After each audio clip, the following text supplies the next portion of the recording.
This is Josh from Fast Gunworks again. I have had a slew of fun 22s to work on lately, and they're all kind of obsolete brands. This one is a Whippet, Whippet, Model U. Okay, and just to show you that I'm not smoking some guns while I'm trying to pronounce my words. You can just barely see what it says there. Whippet Model U.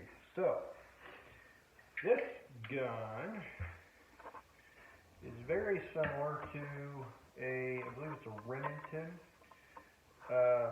pump action. The way it comes apart. These were kind of modeled after the Winchester. So these two interface, this bolt slides in, thumb tightens down, you want to take it apart, boom. They are what is known as a gallery gun, because typically back in the good old days, when life was fun, you would have shooting galleries, and they would have, 22s loaded with 22 short, and you would try to shoot the center out of the plate and win a prize. This is your firing pin block. It's got your extractor, ejector, feeder amps, all that stuff. It's all in the same one. You go to clean these, typically, I'm not going to say always because I don't believe in always. Typically, all you're going to need is a brush. Okay, so you take your brush and you just scrub and you're done. So I want to show you something special about this one. Like I said, some of these guns are hard to get parts for because they just don't make them anymore. So this one, firing pin is retained by pin. Just going to take my punch, push it out, and this was kind of neat for me. So this firing pin needed to be reworked a little bit. It was mashed because somebody had been dry firing it. Do not dry fire 22s. Dry fire a 30-06. You can dry fire a 45-70. You can dry fire anything that's not a rim fire.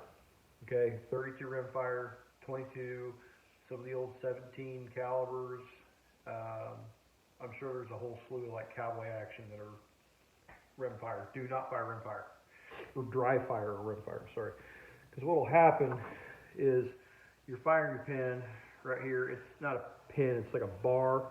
It'll get mashed over, and before too long you won't be able to do that. You won't be able to fire it anymore because it won't. You see that kind of blue stuff right there?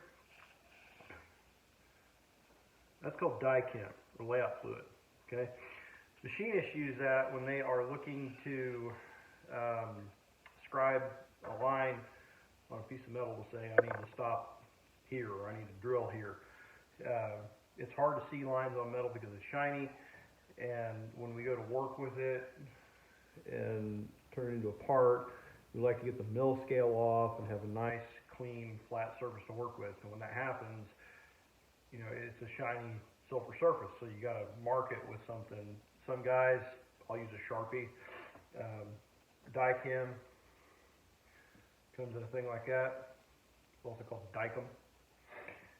But what that tells me is somebody took this to a gunsmith or machine shop and had to have this specially made, which means that this gun has a significant amount of parts on it that are probably not easy to find. So, where am I going with this? Take care of your guns and they will take care of you. Okay?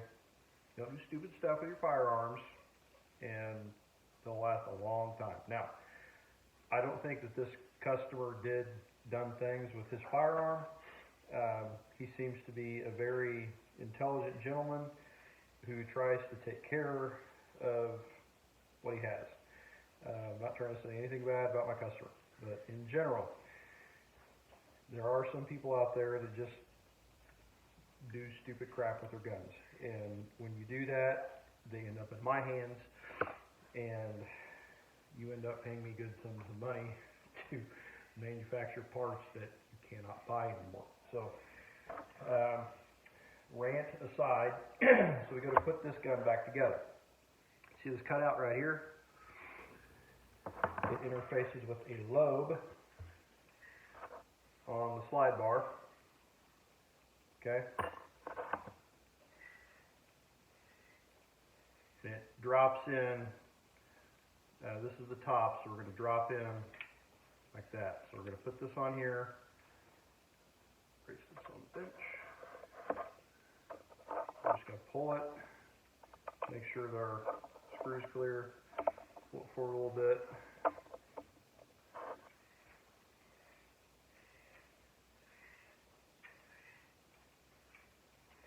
Okay.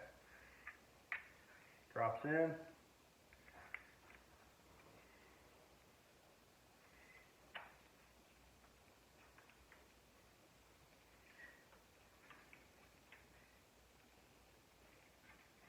There we go. Got to have it positioned right. Drops in. There's a little lip on the back of the receiver that it catches, and when you push the bar all the way back, it props it up. So that was the issue. And then just see? Okay, now your trigger mechanism and everything is right here. The other issue that we had was this was very dirty, okay, to the point that it wasn't operating properly. It was getting stuck.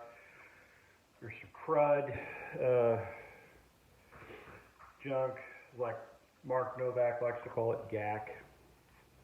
So, wave to see an Arsenal. Check out their channel.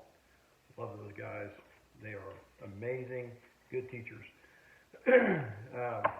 But it was a real simple disassembly. There's a pin here and a pin here. It holds the trigger in. You take those two pins out, take these parts out, clean them up with a brush, put it back in, a little bit of oil, back in service. Another aside, make sure you clean your guns. Okay, take them out, shoot them, have fun. So I would say at least a couple times a year, get them out of the cabinet, wipe them down. You know, put some oil in those hard to reach spots. Just make sure you're taking care of your stuff. Because when you need these things to work, you need them to work, and you don't want them to be sitting there going, why isn't it going bang? So anyway, Whippet 22 Model U. Just a quick down and dirty about how it comes apart. If you have any questions, leave a comment. You can always reach me by email at maskgunworks, it's all one word, at gmail.com. I'd be happy to answer any questions you have. If you like the video, give me a like, subscribe. And if you have any suggestions or things that you would like to see me do or work on, just leave it in the comment section, and if I'm able to, I will definitely put it up on the video. So, hope you have a good day.